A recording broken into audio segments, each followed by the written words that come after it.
All right, so we've made it to our final stage in the incident response process, the lessons learned or the post incident activity.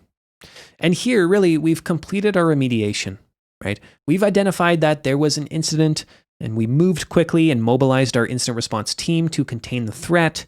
We implemented short and long-term containment measures to keep business operations running while quarantining the threat. We then worked to eradicate the threat and really rolled all of this up into recovery, where we've implemented proactive measures to validate our eradication. We put our systems back into production and overall increased our monitoring around these systems to potentially alert us on any signs of reinfection. Well, now it's time for us to close out the incident and reach an agreement on the facts, right? What went well, what didn't, and ultimately improve our incident response process for next time, right? Now we really have a fantastic opportunity to apply everything we've learned throughout the incident response process and strengthen our organization, right? By now, we should understand how the attacker operated and where our gaps were. And so we can then use that intelligence to enhance our defenses and improve our detection capabilities and things like our data collection. Because again, while incident management is often divided into these distinct stages, it's more effective to visualize it as a continuous life cycle, right? Again, we can think back to the revision 3 of the 800-61 NIST model, where again, we're really starting to move into this more continuous and agile and iterative life cycle, right? And this is really due to the importance of developing that feedback loop that supports an ever-evolving incident response function. Organizations need to incorporate lessons learned from each incident into their future response strategies, right? And so we want to conduct and write what we refer to as a post-incident review or a post-mortem to analyze what happened and evaluate the effectiveness of our team's response so that we can identify areas of improvement to prepare us for future incidents, right? And so we should document and provide kind of a play-by-play review of the entire incident. And this report should be able to answer the who, the what, the where, the why, and the how questions that we'll want to discuss during a lessons learned meeting. And the lessons learned meeting is something that we should hold as soon as possible. And a good rule of thumb is within 2 weeks after the incident.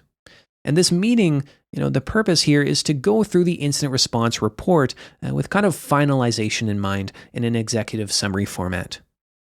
A good example of performing lessons learned is to kind of have a presentation that summarizes a lot of that information, right? So things like, when was the incident first detected, right? So what happened at what times? Who detected it, right? What was the scope of the incident? How was it contained and eradicated? What actions were performed during recovery, right?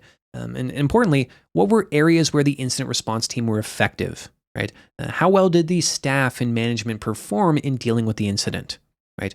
Were the documented procedures actually followed, and were they good enough, right? Were they adequate? And importantly, what were different areas or needs for improvement, right? What information might we have needed sooner in the process? Were any steps or actions taken that might have inhibited our recovery? Or what would we do differently next time if a similar incident occurs, right? How could the information sharing be better, right?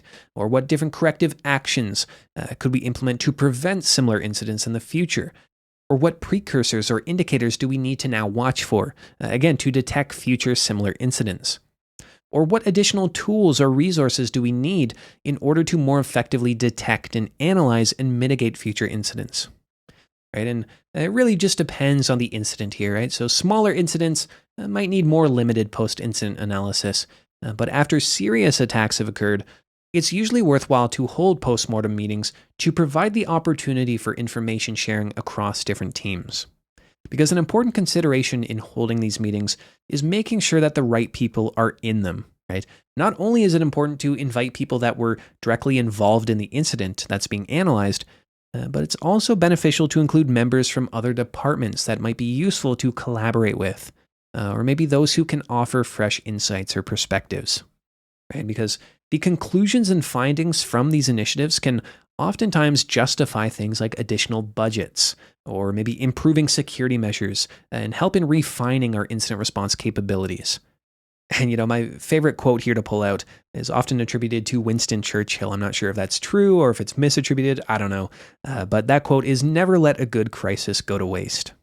And I think that's a perfect sentiment for why we might want to hold these postmortem meetings and really get things done and provide that value back into our incident response process.